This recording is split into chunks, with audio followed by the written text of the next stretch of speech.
Hola, ¿cómo están? Buenas noches, gracias por acompañarnos. Ustedes saben que hay muchas formas de hacer televisión. En este caso particular de Conversando en la Noche, la idea es muy simple, es conversar a fondo con un invitado, alguna persona destacada en el mundo de la actividad pública, la cultura, las artes, el deporte, la política, y tratar de, en esa charla, encontrar muchos elementos que nos hagan y nos permitan conocer mejor a esa persona. El invitado esta noche es el doctor Luis Fretes Carreras. Fue embajador en Portugal durante un buen tiempo, pero además un hombre inquieto, sobre todo también un innovador en temas de empresas, en temas de política y sobre todo también de abrir al Paraguay al mundo. Vamos a hablar mucho con Luis, pero antes quiero que lo conozcan con esta breve semblanza.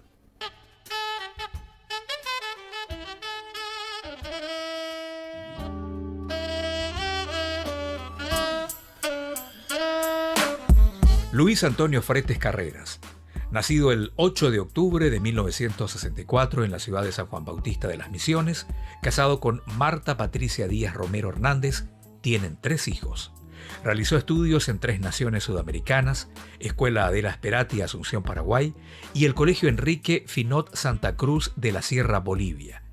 Estudios secundarios en el Colegio Cristo Rey, ciudad de Rosario, Argentina, y culminando en la ciudad de Asunción.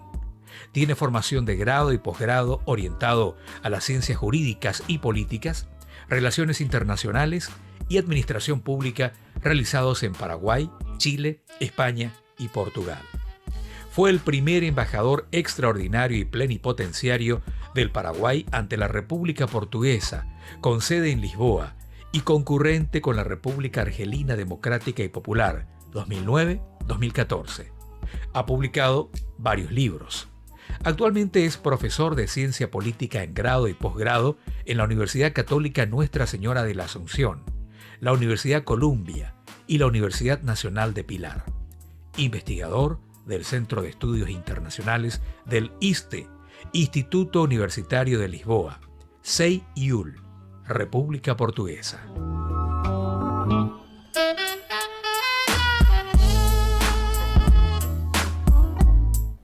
Bueno, Luis, un gusto tenerte por fin acá. Hace rato que no nos sentamos a hablar. Bienvenido. ¿Cómo estás? Muchas gracias, Mario. Un gusto estar contigo y con toda la audiencia. Bien, ¿cómo viene tu vinculación con Portugal? Para comenzar por un lado, después te voy a preguntar de todo, pero ¿cómo es que te relacionaste hasta tal punto que después de ser embajador seguiste mucho tiempo allá? Sí.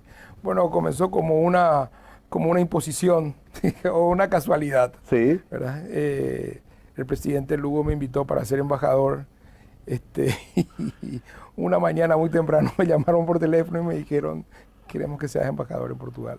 Ya. Que abras la embajada, porque en realidad yo fui el primer embajador. ¿No teníamos embajada? No teníamos. Estamos hablando de embajador. ¿2008? ¿2009? Ya. 2009. Bueno, no, tampoco había hecho experiencia previa en el mundo de la diplomacia. No, como diplomático no, pero sí vinculado al tema de las relaciones internacionales, desde la academia, dirigiendo el Departamento de Ciencias Sociales de la Universidad Católica. Claro, eso te iba a preguntar. Vos te recibís de abogado primero, y a partir de ahí comenzás a especializarte ¿en qué? En ciencia política. Justamente. Sí, y estudié ciencia política. Bueno, estudié Derecho en realidad porque en la época que nosotros íbamos a la universidad, no había otra cosa que estudiar prácticamente, ¿verdad? Sí. En la dictadura teníamos pocas carreras que elegir. Las carreras tradicionales liberales, sí, digamos. y bueno, elegí también el Derecho porque era el espacio donde se debatían las ideas políticas. Sí. Y bueno, hice también militancia gremial. Ahí me vinculé a los movimientos estudiantiles. Fundamos un movimiento que fue muy importante en la Facultad de Derecho con Paraguayo Cubas, con Marcelo Duarte, con Hugo Estigarribia, bueno, con muchas otras personas, y que permitió tener algunas victorias muy resonantes en aquella época. Estamos hablando última etapa de la dictadura y comienzo de la transición. Sí, estamos hablando de los años 84 en adelante. En adelante. ¿Verdad? Y bueno, nos sorprendió el golpe del 89 en plena efervescencia y también organizándonos para resistir a la dictadura como era en aquel momento, ¿verdad? Claro. Justamente fuera de cámara comenzamos a hablar de aquella época del Acuerdo Nacional, ese momento tan especial del retorno de los exiliados. Fue un momento extraordinario en la historia del Paraguay, ¿no? Sí, sin duda, sin duda. para mí fue muy marcante porque yo viví el exilio, o sea, yo tuve que salir con mis padres desde muy pequeño y entonces viví en Bolivia primero, después en Argentina, y cuando volvimos a Paraguay, que fue a inicios de los 80, yo veía como mi papá tenía que ir a firmar, no sé, presencia en la policía, Claro, ¿verdad? claro. Y luego, cuando yo me involucré en la vida activa, mi madre sufría, tenía miedo, etcétera, ¿verdad? Qué bueno que toques eso. ¿Quién era tu familia? ¿Quién componía tu familia? Mi padre, Sí. que es de origen, nacido en la Argentina, pero de padre y madre paraguayo, que Ajá. habían ido exiliados en el 47 Claro. y que formaron su vida en la Argentina, en la provincia del Chaco. Y luego mi madre, que es sanjuanina, de San Juan Bautista Misiones, donde yo también nací. Los Carreras. Sí, Los Carreras, sí. Ya, bueno, ¿era un hogar liberal o tenía una tendencia política marcada o eran simplemente antidictadura? No podría decirte, creo que en mi casa aprendí algunas cosas muy importantes. Sí. Uno, el valor de la libertad, que era muy importante Correcto. para nosotros. También el valor del respeto. En mi casa había un liderazgo muy fuerte de mi padre. Mi padre era una persona que había participado con sus primos febreristas Ajá. en un movimiento político acá atentando contra Stroessner en los años 60. Ya. Y mi padre había ido preso y fue torturado.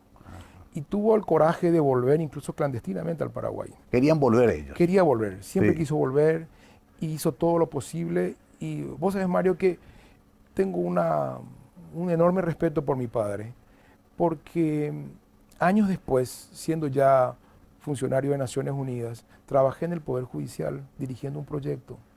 Y una de las cosas que me tocó visitar fue el Archivo del Terror. Y qué sorpresa fue que al visitar el Archivo del Terror, en una de las listas de los terroristas más peligrosos del país, figuraba mi padre. Claro, claro, qué época difícil, qué coraje tenían, ¿no? Y qué coraje, eso yo digo, yo creo que no tengo ni el 5% del valor que tenía él. Y porque pudo comenzar su vida varias veces y que nunca tuvo rencor. Supe, después con el tiempo, supe que fue torturado, Sí. conocí los nombres de los torturadores, pero mi padre nunca, No hablaban de eso. no hablaba mi padre y lo tomaba como una cosa superada. Qué fabuloso eso, porque nos pinta también un país que a veces los chicos de ahora ya no saben ni que existió, ¿no? Que eso pasó y no fue hace tanto tiempo. Por eso es tan importante recordarlo para que no se repita. ¿Tenés hermanos? Sí, tengo 3 hermanos más, 2 hermanas y un hermano, ¿verdad? De los cuales mis 2 hermanas viven aquí en Paraguay y mi otro hermano vive en Bolivia. Ya, y hijos también, me decías Sí, que tengo tenés 3 hijos varones, 3 varones. sí, y un nieto. Qué bárbaro, ya sos abuelo, Luis. Sí. Y bueno, la vida va pasando. Enseguida voy a volver a Portugal, pero ahora quiero redondear esta introducción con tu militancia desde muy joven, gremial, estudiantil, en grupos disidentes del gobierno de entonces. Cuando llega la democracia, ¿te metes en algún grupo, en algún partido, militás? Yo, en la época de la facultad, ya tenía una gran admiración por Domingo Laíno. Cierto. Es más, viajé a Buenos Aires en el año 82, 83, Sí. para tratar de conocerlo. Claro, pues estaba exiliado Sí, ya. estaba exiliado. Cierto. Sí, sí. Era el y- gran referente, ¿no? Sí, y además, ahora me río porque, ¿sabes? El miedo que teníamos al cruzar la frontera, Claro. al comprar un disco. Sí. Me acuerdo que compré un disco de Soldaditos de Plomo. Ajá. ¿Te sí. acuerdas de ese? Sí, sí, una canción. Una canción que de la era, época. no sé, hoy en día no significaría Sí. nada, pero era todo un elemento revolucionario. Sí, todo clandestino. Todo clandestino, sí. Y fueron hasta Buenos Aires para conocer Sí. a Domingo Laíno. Me fui a Buenos Aires a conocerlo a Domingo Laíno y me fui también a conocer a Raúl Alfonsín. Claro. Y recuerdo haber participado en los primeros mitines, me emocioné mucho Sí. en la calle porque la gente salía y hablaba de la libertad, hablaba de lo importante que era la democracia y bueno, nosotros de la vigencia de los derechos humanos. Claro. Bueno, todo eso, mira, me pongo... Sí, te emociona, Me ¿no? emociona, sí. Sí, sí, una etapa fabulosa porque Argentina salía de la dictadura terrible de Videla y de Sí. todos estos militares que causaban estragos y comenzaban a primavera democrática que quería contagiar a Paraguay, pero Paraguay todavía había esperado un poco más. Recién en el 89 llegaría el cambio. Sí, muchos años después realmente. Si vos te das cuenta, Sí. no fue una cosa inmediata. Y toda la esperanza que teníamos en esos primeros años de los 80, de que aquí podría venir también esa ola de democracia, demoró bastante. Sí. Y luego también entró la transición.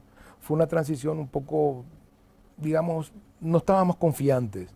Porque Cierto. todos los que figuraban en la conducción eran los mismos Cierto. personajes del régimen, ¿verdad? La famosa frase de Stroessner que dijo supuestamente, ahí solamente falto yo, Sí. porque estaban todos. Sí, sí. Pero bueno, de todas maneras, hoy a la distancia en la historia vemos que por suerte ocurrió ese golpe de Estado y se inició un camino. Hay muchas quejas igual del proceso democrático, Luis. Hay una insatisfacción todavía, ¿no? Sí, yo soy uno de los insatisfechos, porque creo que no hice lo suficiente en su momento para darle continuidad a esa gran idea que era el Acuerdo Nacional. Claro. Creo que ahora con la concertación estamos reatando el hilo de la historia, pero 30 años después. Claro. Y creo que nosotros nos faltó una madurez y una visión más allá de nuestras pequeñas rencillas para poder construir lo que sería y lo que debe ser el Estado Social de Derecho. Entonces creo que no me quiero quejar del pasado, porque lo que Claro, pasó ya ocurrió. Pero ese fue el error primigenio, digamos. Sí, y además creo que es bueno reconocerlo para no cometer el error en el futuro. Claro, una suerte de autocrítica también, porque finalmente todos en algún lugar fuimos partícipes. Y cierro con esto el primer bloque. Por lo tanto, eso que dijiste me parece extraordinario, porque más vale tarde que nunca. Ahora, esto que llamaba el oficialismo la bolsa de gatos, parece que puede ser por fin un gran acuerdo de todos los sectores democráticos para lograr la alternancia. ¿Te parece que se puede lograr? Yo creo que es el gran desafío de todos los paraguayos. Es decir, hacer que nuestro país salte a la modernidad, salte a un estado diferente y abandone una tradición de confrontación que no nos ayuda en nada. Y sí creo algo, que esta es una oportunidad distinta, porque hay una generación que piensa ya no en el campo local, piensa en un mundo global. Está inserto en un mundo que aunque lo ve lejos, lo ve todos los días a través de sus redes sociales, por ejemplo. Claro. Entonces, estamos en un momento complejo de la política, pero al mismo tiempo fantástico, porque somos creadores de una nueva realidad. Muy interesante, y me gusta porque Luis lo va, digamos, enmenuzando tipo profesor de facultad en capítulos breves para que después podamos hacer las repreguntas. Cierto, no es la misma gente que votó en el 2008, no es la misma gente que recibimos el golpe de Estado como una especie de bendición. Ya es otra generación la que va a votar y va a decidir qué va a pasar con el país. Después le voy a preguntar cómo se conquista a ese auditorio tan especial. Y por supuesto también sus ideas como posible futuro senador de la República. Está con nosotros Luis Fretes, lo vamos a aprovechar, vamos a sacar el jugo, porque es una persona que tiene un gran conocimiento y queremos que comparta eso con nosotros. Ya volvemos con más Conversando la Noche.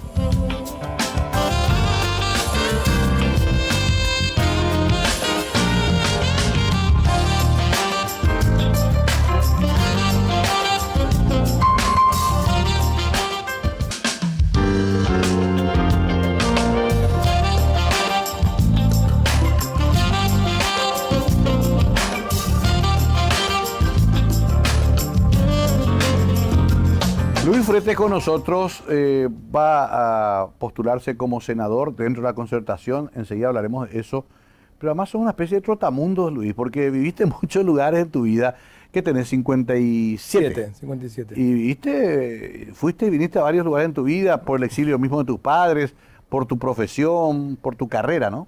Sí, en parte un poco porque fui llevado por mis padres, como siempre digo, tuve la dicha de aprender 3 himnos nacionales, ¿verdad? El himno acá, sí, el boliviano y después el argentino, donde vivimos un tiempo también. También, claro.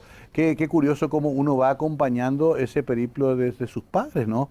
Nos pasó a toditos. Mi viejo también exiliado en 47, también soñaban con volver a Paraguay, toda esa historia tan particular de nuestros compatriotas.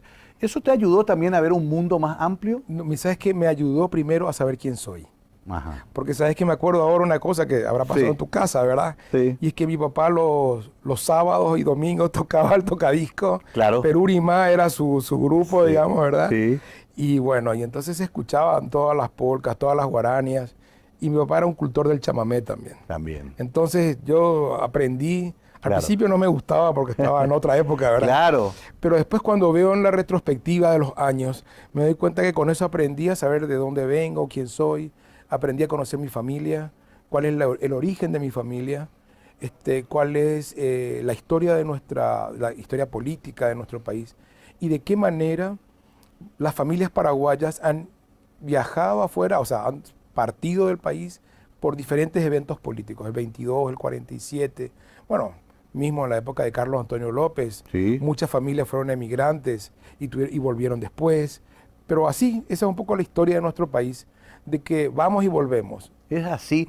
Es tanto así que sigue siendo en este momento, ya por la cuestión económica más que política, una tierra que va desprendiéndose de sus hijos sistemáticamente, ¿verdad? En Europa, en España, Sí, mira, en Buenos Aires. Eso tuve la experiencia concreta cuando era embajador, por ejemplo, de encontrarme periódicamente con la colectividad. Organizamos una asociación de paraguayos en Lisboa, pequeñito, la mayoría integrada por mujeres, Sí. pero era ese reencuentro que uno busca, que uno quiere, ¿verdad? Porque la identidad nuestra es muy potente, Mario. Sí. El paraguayo, a diferencia de otras nacionalidades, se integra muy bien en una sociedad, es muy disciplinado, pero conserva su identidad. Y comenzando por el guaraní luego. Y también siguiendo por la comida. Por la comida, sí.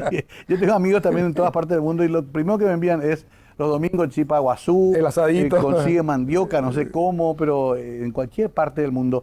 Y el dolor del exilio, que puede ser hasta a veces cultural y todo, ¿no? Que es un desarraigo muy fuerte, ¿no? Yo aprendí algo con mi padre y mi madre, ¿verdad? Era que existía esa añoranza del país, pero siempre veíamos con felicidad la vida. Okay. O sea, siempre con esperanza. Mañana volvemos, pasado estamos. Claro. O sea, siempre hay un mañana mejor, ¿verdad? Un mañana mejor. Y yo, eso te inculcaron. Sí, yo soy una persona optimista por naturaleza. Sí, eso es bueno porque también, si no, uno se queda en la tristeza, la melancolía, en el Aishinyaranga, que no nos lleva a ninguna parte. A propósito de eso, obviamente cuando cae Lugo, todos sentimos una desazón muy grande. ¿Por qué crees que no se concretó, no se cristalizó en 5 años un gobierno que iba bien, que tenía buenos números en lo económico? ¿Qué fue lo que no permitió, o cuáles fueron los errores inclusive del sector que no permitieron completar esa experiencia? Nosotros no éramos maduros para una alianza de esa naturaleza. Como te dije, tengo la experiencia de haber participado en otros procesos políticos, como el de Bolivia con Evo Morales, donde ellos sí cristalizaron ese proyecto. Sí, que les costó también. Que les costó y han cometido muchos errores. Sí. Pero nosotros no hemos sabido enfrentar eso. Y creo que todos somos los responsables. No le quiero culpar solamente al presidente Lugo de eso, sino que también a todos los que han participado en ese proceso. En gran medida porque ha sido un proceso de improvisaciones. Yo fui embajador en ese periodo, comencé siendo embajador en ese periodo con muchísimo entusiasmo, hicimos muchas cosas positivas, la gente estaba interesada por nuestro país. Una breve anécdota. Sí.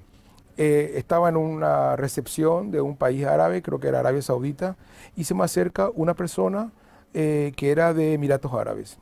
Y se presenta con su nombre y me dice que él es religioso y que él está interesado en el religioso que gobierna el Paraguay.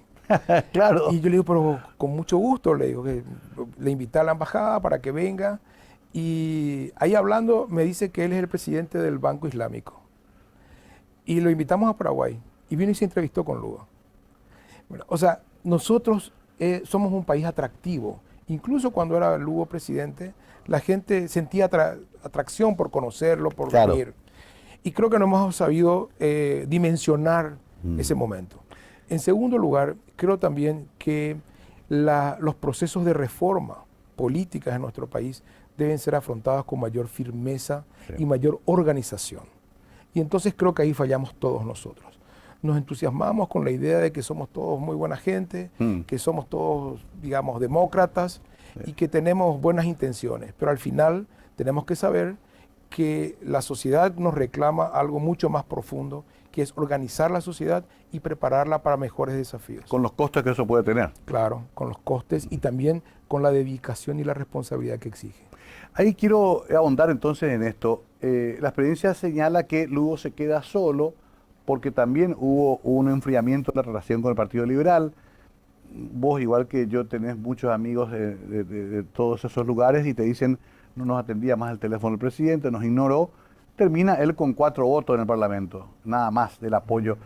Para no repetir ese error, un gobierno de alternancia tendrá que tener una vinculación más fuerte, senadores y diputados que realmente se pongan al hombro el gobierno de alternancia. Creo que nosotros precisamos tener una mayoría parlamentaria basada en un programa de gobierno, porque la mayoría por sí sola no sirve si no hay una idea detrás de ella. Las mayorías también pueden ser manipuladas. También. Casi siempre lo son. Claro. Entonces, acá lo que hace falta, creo, es una construcción de un espacio de confianza sobre objetivos concretos. Y creo que esta tarea que han realizado los dirigentes de los diferentes partidos políticos y en el cual hemos colaborado intensamente, es la de generar un espacio de confianza entre todos e identificar los 5 o 6 ejes centrales de nuestra acción en la política de los próximos, ya no digo 5 años, sino de la próxima década. Porque, Mario, acá hay una cuestión que me parece aún más complicada, y es que la pandemia que estamos sufriendo desnudó la falencia que tiene el modelo de Estado. Este no es un problema de gobierno, este no es un problema de partido. Es más, aquí no se soluciona con una tendencia ideológica. Acá tenés un problema estructural que hace a la supervivencia de la especie humana. Y entonces nosotros debemos preparar las instituciones públicas, ya no digo el Ministerio de Salud, Claro. los sistemas de farmacia, los sistemas médicos, los sistemas de enfermería, Sí. de La todo educación también. ese tipo de cosas que hacen a enfrentar de mejor manera los problemas de la salud pública, y que los vamos a seguir teniendo. Claro. O sea que el Estado tiene que modificarse. Así mismo. Y modificar un Estado es muy difícil. Normalmente las sociedades cambian más rápido que los Estados. Sí. Y son las sociedades las que terminan por transformar al Estado.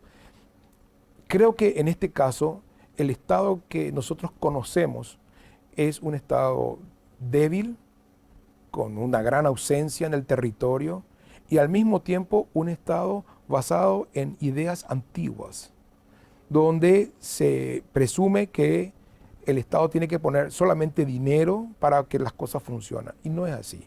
Nosotros necesitamos que el Estado se preocupe por la sociedad, por las personas.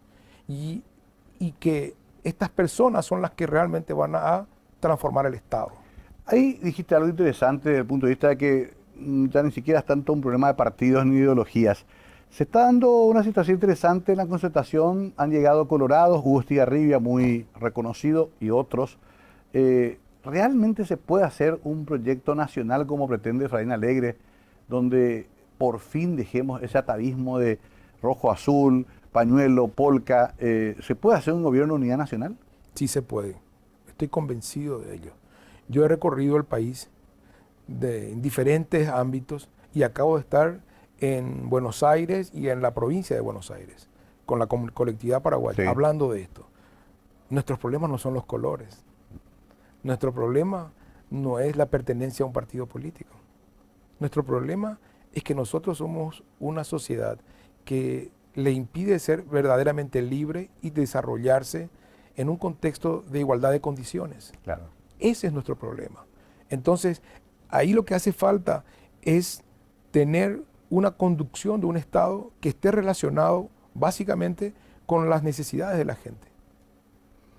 Te veo como un liberal progresista, y a la vuelta de la pausa quiero preguntarte sobre la desigualdad. Esa dolorosa inequidad en el Paraguay que continúa fuerte, rígida, dura, con 2 millones de pobres, 600 extremos. Vos conocés muchos empresarios, no sos ajeno a ese mundo, sos un tipo moderno. ¿Cómo hacemos para que se redistribuya mejor en Paraguay sin que se enojen estos señores? A la vuelta te pregunto, Luis Fretes. Ya volvemos con más Conversando la Noche.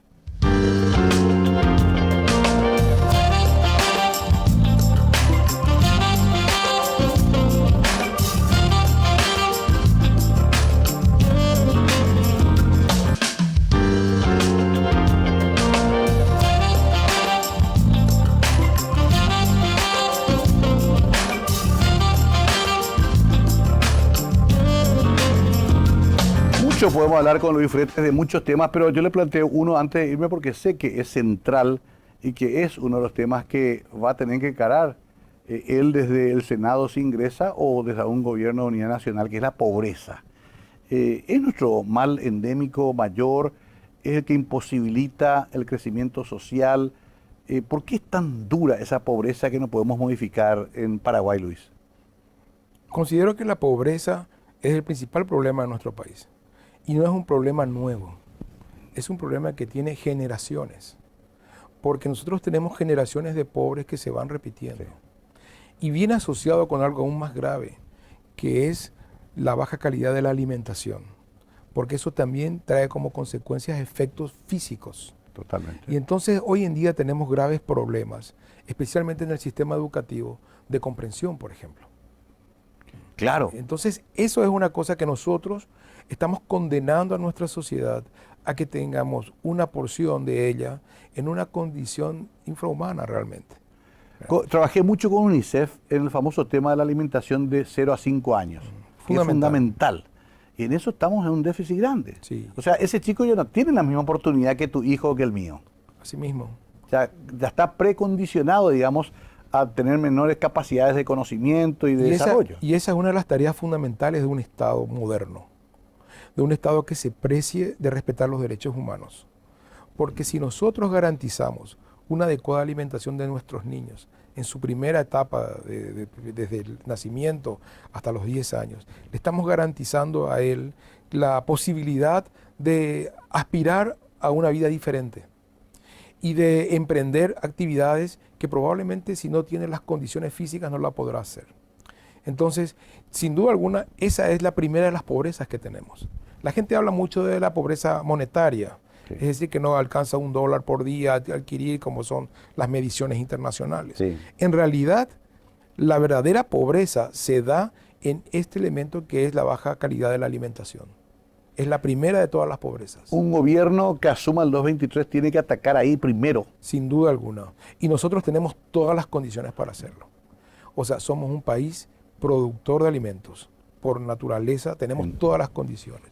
Lo único que creo que debemos mejorar algunos elementos naturales, como por ejemplo mejorar las condiciones del medio ambiente, porque también la polución, la contaminación afecta la condición humana.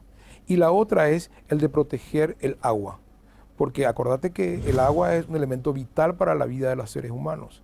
Y nosotros estamos en un proceso muy acelerado de contaminación de nuestras fuentes de agua natural. Totalmente, es un tema que da para desarrollar un programa completo, pero quiero volver al tema que te planteé también antes de la pausa, que es el empresariado, siempre muy desconfiado del Estado, pero al mismo tiempo vinculado a él por los contratos, y siempre una clase dirigente empresarial que parece tener mucho miedo del cambio y al final conformarse con lo que ya conoce hace 70 años. UIP, ARP, instituciones muy respetables, pero siempre se los ve como diciendo, este tipo me puede traer un loco socialista detrás, esto pueden cambiar las reglas del juego, mejor sigamos con lo que sabemos que no funciona bien, pero digamos, ya los conocemos. ¿Cómo se rompe esa lógica tan perversa? Yo creo que hay que distinguir dos cosas. La primera es la que tenemos como problemática interna. Y la problemática interna que tenemos en el sistema económico productivo es que desde la época de la dictadura se ha instalado el sistema del privilegio. Es decir, los empresarios tienen que buscar alguna sombra de privilegio o alguna sombra de algún poguazú, como se dice, sí, para poder desarrollar su emprendimiento, para poder promover sus ideas o su empresa. O sea, no hay libre competencia. Entonces, ahí hay un elemento que genera algo muy básico en la economía, que es la desconfianza. La economía funciona cuando hay confianza en las instituciones, cuando se sabe que las reglas van a ser respetadas. Y entonces ahí es que se desajusta nuestro sistema productivo porque existen algunos privilegios que se le conceden a algunas empresas y a algunas personas. El ejemplo es el tema del sistema de obras públicas. Cuando vemos las obras públicas concesionadas o adjudicadas, normalmente encontramos como una sucesión de grupos que están articulados alrededor de los mismos gobernantes de siempre. Claro. Y entonces ahí viene la primera, digamos, de las problemáticas. Dentro del contexto también local está el hecho de liberar las fuerzas productivas, donde la gente pueda ganar mejor. Porque el problema en nuestra sociedad no es que no hay posibilidad de ingresos, existe la posibilidad de ingreso aún cuando hay situación de crisis, pero lo que sucede es que el dinero no alcanza. Y nosotros lo que necesitamos es que nuestros compatriotas tengan el suficiente ingreso como para poder definir su propia autonomía. Es decir, tener ese restito, tener ese dinerito en el bolsillo que le permita decir, yo quiero leer este libro, claro, o yo quiero escuchar esta música, o yo quiero educarme de esta manera, o yo quiero hacer este deporte. Hoy en día esas condiciones no existen. No. ¿Qué es lo que va a buscar afuera el paraguayo? Y por eso se va afuera, ahí mismo. Y el otro elemento que te decía es el componente del contexto económico global. Vivimos una transformación mundial. El comercio está atravesando grandes transformaciones que la pandemia acentuó aún más, Sí, porque incentivó el uso de las nuevas tecnologías. Entre ellas está el hecho de que el mundo laboral se ha transformado. Hoy en día se trabaja a través del Internet. sí, Cada vez más. cada vez más. Cada vez más se utilizan robots en los procesos productivos. Cada vez se utilizan más los sistemas de comunicación del Internet para hacer transferencias, para hacer negocios, para hacer intercambios. Eso va a ir creciendo en forma exponencial y nosotros debemos adaptar nuestro entorno a esos desafíos. Y lo otro es que el Estado tiene que también sacudirse de su estructura paquidérmica administrativa y favorecer la internacionalización de nuestras empresas. Porque los paraguayos somos muy buenos en el exterior. Vos te vas a la Argentina y encontrás empresarios de primera línea que son paraguayos. ¿Cierto? Vos te vas a España y tenés empresarios de primera línea que son paraguayos. Yo tengo la experiencia de estar en Portugal. Nuestros empresarios paraguayos allá tienen éxito, ¿verdad? Aunque sean pequeñas empresas, Claro, incluso familiares. pero avanzan. Exacto. Y lo que nosotros debemos hacer es aprovechar esos recursos que tenemos para abrir no nuestro mercado al contrabando o a los productos exteriores, sino de que promocionar nuestra producción, promocionar nuestro talento, promocionar nuestro conocimiento en un mundo que está creciendo de una manera extraordinaria. Y ahí tenemos el caso del mercado asiático, donde nosotros tenemos una presencia casi nula. Ahí hay que acompañar con una especie de revolución de la educación también. Sí, pero no es una educación de tipo formal, es una educación de tipo práctica. Okay. La gente tiene que estar articulada a las nuevas tecnologías. Necesitamos más conocimientos de mecánica, de ingeniería, sí, ¿verdad? De hecho, la empresa Cómputos. privada lo hace becando a sus funcionarios. Conozco fabricantes de motos, pero no lo mandan a China. Por supuesto. Y vienen muchachos de Luque, de Atira, ingenieros prácticamente para fabricar motos, hablando chino, mandarín. Puede el paraguayo si se le da la oportunidad, ¿no? Sí, claro, y nosotros tenemos todas esas condiciones. O sea, no es que nos falten elementos. Tenemos lo básico, que son una población joven, que muchas sociedades, como la que vemos en Europa, por ejemplo, sí, no la tienen, ¿verdad? Y que están aprovechando lo nuestro. Pero la para misma eso Argentina, falta una decisión política. Sí, hace falta una conducción política y algo más importante que la conducción es el ejemplo político. Y eso tiene que ver también con la probidad, con la honestidad. Con la conducta. Con la conducta del gobernante. Con la conducta. Y también con la capacidad de decisión. Por eso es muy importante que los gobernantes tengan la suficiente personalidad y capacidad de decisión, porque nuestro país necesita decisiones complejas. Ya para cerrar este bloque, me queda lo último, el tema seguridad. Después entraremos ya en temas generales de la política y del Senado. Pero la seguridad pasa por un momento difícil. Hemos tenido episodios muy graves como el asesinato del fiscal Marcelo Pecci en Colombia. Conoces bastante también del contexto internacional. Hoy, mientras estamos hablando acá, se decomisó 5.000 kilos de droga en Bélgica, de Paraguay. Estamos entrando en una espiral violenta, complicada y de crimen transnacional, Luis. Eso va a tener necesidad también de una atención muy especial del futuro gobierno, sobre todo, ¿no?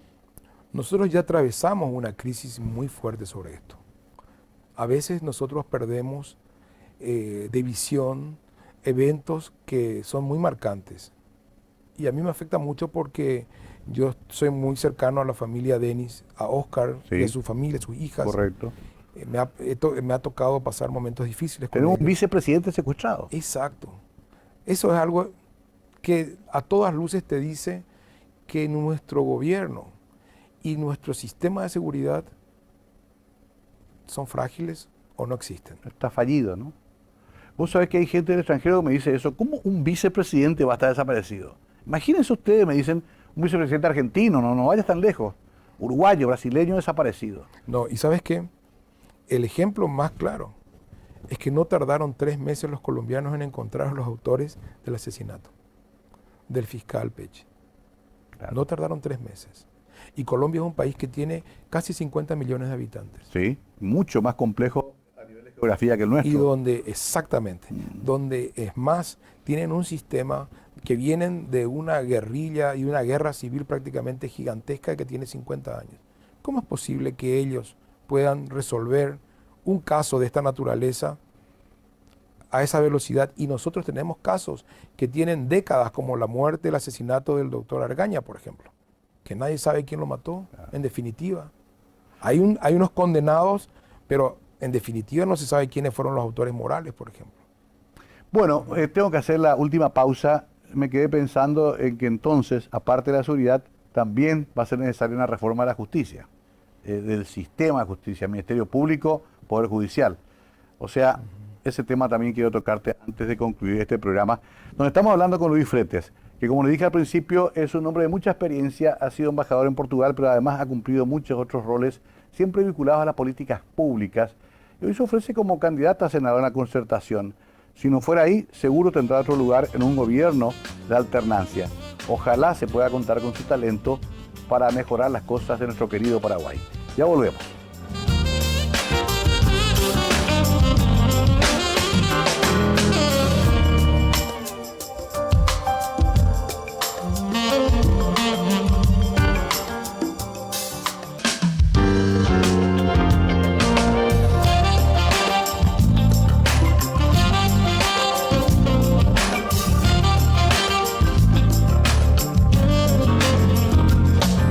Última parte de este programa. Siempre es un gusto charlar con otros invitados porque podemos entrar en tema, disponemos del tiempo suficiente para explicar las ideas, aunque siempre finalmente quede mucho en el tintero.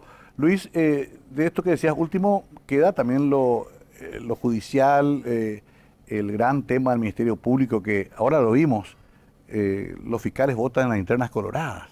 ¿Cómo uno va a ser defendido o va a ser representado por gente que está comprometida, ¿no? Qué difícil. ¿Cómo cambiamos eso? En primer lugar, creo que el problema del sistema de justicia es el de la infección por parte del partidismo en los procesos de selección. El sistema de selección de miembros del sistema judicial requiere la participación de órganos que están altamente politizados. O sea, no politizados, porque siempre va a haber política. Claro, siempre, eso existe. Pero lo que está es muy partidizado, muy fragmentado por intereses de grupos, ¿verdad? Y entonces ahí creo que debe haber algún mecanismo más eficiente. Y en ese sentido, el Senado va a cumplir un gran papel. Claro, porque va a haber que modificar leyes, va a haber que trabajar mucho con expertos en Constitución Nacional. Siempre también se tiene el temor, Luis, de que esta Constitución que tenemos tiene sus defectos, pero podría ser más peligroso cambiarla. ¿Qué pensás? Creo que nosotros no debemos tener miedo a los cambios. Creo que la Constitución que tenemos fue la mejor posible en su momento. Claro.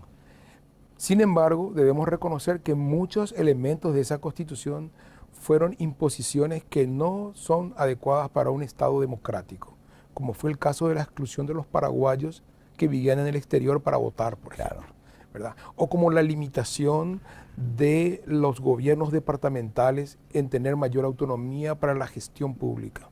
Son cosas importantes, pero creo que la tarea más importante que tiene el próximo gobierno es el de estabilizar a la República, el de recuperar las instituciones conforme al mandato constitucional y de establecer los límites en el ejercicio de las funciones y evitar este bochorno de que funcionarios del Poder Judicial son verdaderos articuladores de partidos políticos, Claro. de facciones políticas, ni siquiera de partidos, Claro. de facciones políticas. Sí. Y entonces ahí viene el problema. ¿Qué aprendiste de Portugal? Fue una experiencia muy importante por lo que veo, tanto así que echaste raíces allá, aparte de tu familia se quedó, porque Portugal viene también de un proceso político parecido al nuestro, de una férrea dictadura militar, tiene su... Dictador, sí, su Salazar. famoso Salazar, ¿verdad? Después llega la... que era un ejemplo para Stroessner también, ¿te acuerdas? Claro, Un él ejemplo se para fijaba en Pinochet, en Salazar, eso era su referente, ¿no? Peter Botha de Sudáfrica. Franco de España. Pero Franco, imagínate que hay amigos españoles que no pueden creer que nuestra entrada, acceso a la ciudad se llamaba Generalísimo Franco, la Avenida España. Bueno, ¿qué aprendiste de Portugal? ¿Qué te enseñó Portugal? Vos sabés que aprendí tantas cosas que a veces es difícil. Claro. La primera que aprendí es a valorar todo lo que tenemos acá. Para comenzar, lo verde de nuestras, Claro. de nuestras calles, de nuestras ciudades. Es lo que siempre recordaba, ¿verdad? Claro.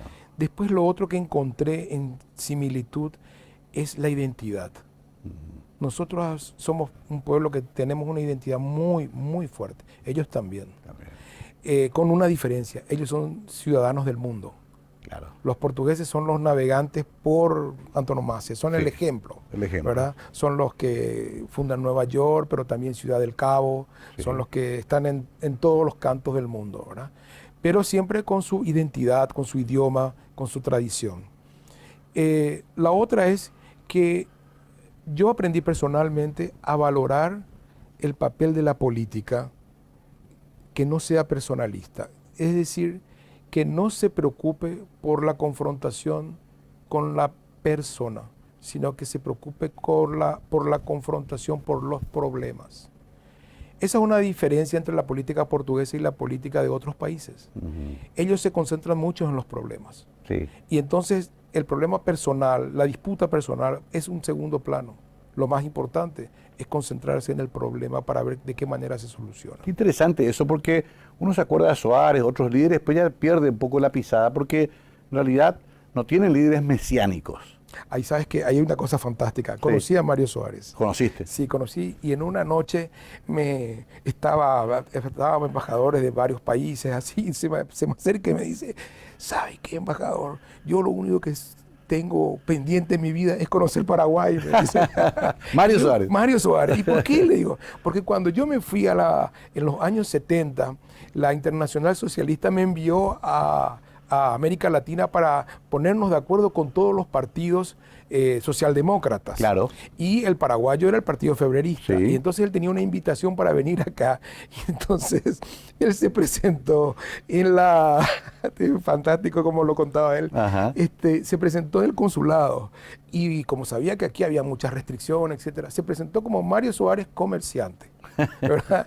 Y entonces él dice que el policía o el funcionario de la embajada le recibió el pasaporte y le dijo, muy bien, profesión comerciante, muy bien. Entonces guardó el pasaporte y le dijo, venga mañana. Le dijo, ¿no? Y al día siguiente la atendió otra señorita y le dijo, está rechazado. Le dijo, ¿y por qué? Le dijo, no, porque usted no es comerciante. Le dijo. Y le dijo, quiere decir que el servicio de inteligencia paraguayo era de lo mejor. Era lo mejor. Y Claro. se reía así de esa manera. Era esa generación brillante de Olof Palme, de Willy Brandt, Sí. De Felipe González. Sí, y él, ¿sabes? Hasta los últimos días de su vida, escribió una columna de impulso a la democracia. Yo llegué a hablar con él después de la destitución de Lugo y me dijo, han cometido un gran error, me dijo, porque el primer valor de la democracia es proteger la institución presidencial. Sí. Y eso creo que nosotros estamos mal acostumbrados a no protegerlo. Independiente, y entonces yo le dije, ¿qué pasa? Le dije, presidente, si el que gobierna en ese momento fuera un mal gobernante. Y me dijo, igual, me dijo, porque la democracia te brinda la oportunidad de resolver ese problema, pero por un cauce distinto a la de las imposiciones. Claro. con una nueva elección se reemplaza al que no satisfizo, ¿no? Bueno, tenemos minutos finales. Qué interesante toda esta experiencia de vida. Por lo tanto, Portugal muestra un camino posible. De una dictadura muy férrea, ellos hicieron su proceso y hoy son un país democrático y moderno. Y hay algo también, Mario, que ahí es muy importante, que es un país muy igualitario. La igualdad es muy importante. Es importante como concepto. Y se relaciona con el principio de república.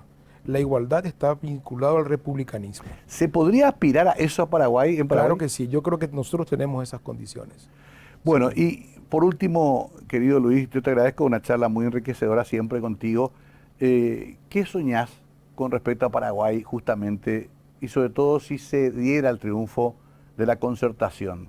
¿Cómo querés o crees que puede dirigirse el Paraguay a eso que todos queremos, que es un país más igualitario, más justo, más equitativo?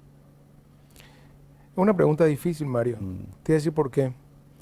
Porque yo tomé la decisión de involucrarme en la vida cívica después de tener COVID. Y entendí que la vida tiene otro propósito. Yo por eso hago política. Y yo sueño con el Paraguay feliz. Sueño con un Paraguay próspero. Pero por sobre todas las cosas, sueño con un Paraguay de gente libre. Bueno, nos queda mucho por hablar, cómo está la interna del PLRA, por qué no se produce todavía esa reconciliación entre grupos tan antagónicos como el efrainismo y el llanismo. Podríamos hablar horas con Luis, pero me gusta quedarme con esta idea de la esperanza positiva, como te enseñaron tus viejos. Sí. Mañana va a ser mejor. Así mismo, y tenemos que luchar por ello. Para eso estamos en la vida. ¿Te ves como senador o por lo menos integrando a un equipo de gobierno en 2023? Yo me veo como ciudadano. Y ese ciudadano que quiero ser y que lo soy hoy en día es un ciudadano libre y pleno. Eso quiero ser. Quiero continuar siendo. Y quiero ser mejor como ciudadano. ¿Lo del COVID te puso en un límite en que te diste cuenta que la finitud de la vida es un imperativo que está ahí nomás? No es solamente la finitud. Es las cosas que debía hacer y no lo hice. Que fuiste postergando. Y que fui postergando por miedos más que todo. Ajá. Uno tiene miedo. Sí. Entonces uno se... Pero, ¿sabes qué? Creo lo más importante es que me di cuenta que tenemos la dicha de continuar en esta vida. Tiene que ser acompañada con la acción. Y esa acción tiene que ser en el mundo de lo cívico, en el mundo de lo social. Porque el ser humano no se agota en sí mismo. El ser humano continúa en la vida de muchas otras gente. Y esa es la experiencia que tengo como profesor. Veo a mis alumnos que triunfan en el exterior y me siento vivo. Claro. Entonces digo, bueno, si no logro los objetivos que me tracé en esta vida, por lo menos quiero que otros continúen y que ellos también sean felices. Desde ese punto de vista, la política entonces no es algo malo como cree mucha gente hoy. La política es trascendente, Mario. La política es el trampolín para ser trascendente. Luis Fretes, para ir pensando, el doctor Luis Fretes Carreras va a estar entre los candidatos seguramente de la concertación, pero más que eso es un hombre que va a estar en cualquier lugar de la trinchera tratando de conseguir ese país que conversamos aquí toda la noche con un interlocutor tan interesante y de tanta experiencia como Luis. Luis, gracias por venir y sobre todo que no sea la última, que sigamos hablando. Gracias, Mario, un gusto estar contigo y con toda la teleaudiencia. Hablábamos así con Luis Fretes esta noche. Conversando la Noche es un espacio plural donde tratamos de escuchar todas las voces, pero sobre todo conocer el pensamiento de quienes se presentan ante la sociedad con candidaturas, con propuestas y que esperan el juicio tan público que está conformado por ustedes. Nos vamos. Esto fue Conversando en la Noche Mega TV. Será hasta siempre aquí con más entrevistas y más personajes de nuestra sociedad. Gracias.